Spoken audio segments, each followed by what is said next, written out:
ተስፋ እንዳትቆርጡ ሰይጣን ተስፋ ሊያስቆርጣችሁ ይፈልጋል። ለምን ለትልቅ ደረጃ ስለምትፈልጉ፣ እግዚአብሔር ስለሚወዳችሁ፣ እግዚአብሔር ስለመረጣችሁ። የተመረጠ ሰው ሁሌም ፈተና ይበዛበታል። ጥሩ ሰው ሁሌም ፈተና ይበዛበታል። ውስጡ ላይ ንጽህና ያለው ሰው ሁሌም እውነት ስቃይ ይበዛበታል። አውቀዋለሁ፣ እረዳዋለሁ። አትፍሩ። ካሁን በኋላ እወቁት።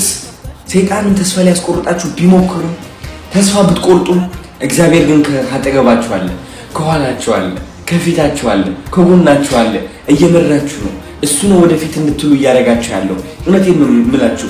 የእናንተ የህይወታችሁ መሪ የያዛችሁት እናንተ ይመስላችኋል። እግዚአብሔር ነው የያዛላችሁ፣ ማንም ሰው አይደለም። ተስፋ እንዳትቆርጡ።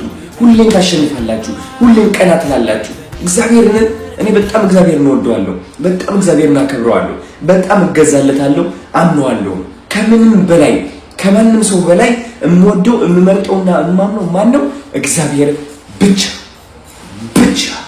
በቃ ቀና ብዬ ኮርቼ እሄዳለሁ። በቃ ሳልፈራ ሳልስስት እሰጣለሁ። ለምን? እግዚአብሔር አለልኛ ሁሌ። እግዚአብሔር አለልኝ ሁሌ።